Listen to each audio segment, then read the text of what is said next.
Some of what emerged today was not a surprise to the BBC, namely that a former Met officer, Detective Sergeant John Davidson, is suspected of corruption.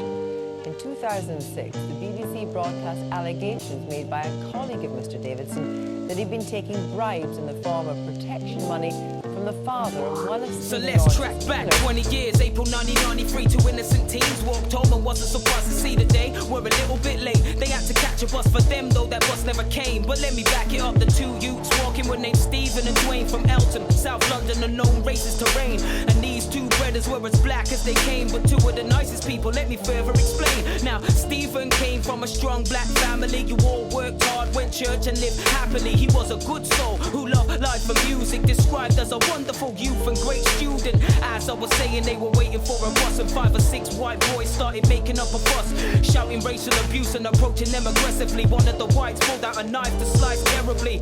Dwayne went off, Stephen Lawrence held proud, trying to talk him round, but they just beat him to the ground. They stabbed him twice, one in the left and the right, into his chest cavity, missing his windpipe. But the 6-inch wounds meant the damage was irreparable. It's sick and it's terrible, the pain was unbearable. Attacks like that, my anger level's incredible. But the pain of Stephen's parents, that shit is unmeasurable. Dwayne and Stephen were attacked for one reason, they were black. Pain was easing as his soul started to leave him laying flat, feeling freezing, clothes soaked from all the bleeding. Dwayne pleading for assistance in severe shock, disbelieving it don't stop there either. Police came on the scene and blamed Dwayne as the main geezer, while the racist dogs just got away. The police stood there like they forgotten first aid.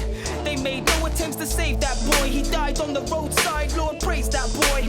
Why you let them facios take that boy? I hope they burn in hell and can't escape their oil. Listen, the police investigation after that was a joke. They knew who done it and where they were resting at. They never backed the corners of the victim with the evidence, and what was going on was institutional intelligence, pure negligence. Policeman and numpties, just another racist company in our country.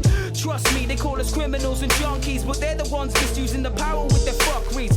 Now a breakthrough in the way forensic evidence is tested means 2 men got arrested and sentenced in 2012. Although we accept this, we're not allowed to be proud, cause 3 or 4 other youths surround him as well. It ain't full justice until they found in a cell. I bet them fuckers got a grin like they coming off a win. Killed the innocent youth cause of the colour of his skin. Well fuck that, I ain't having it.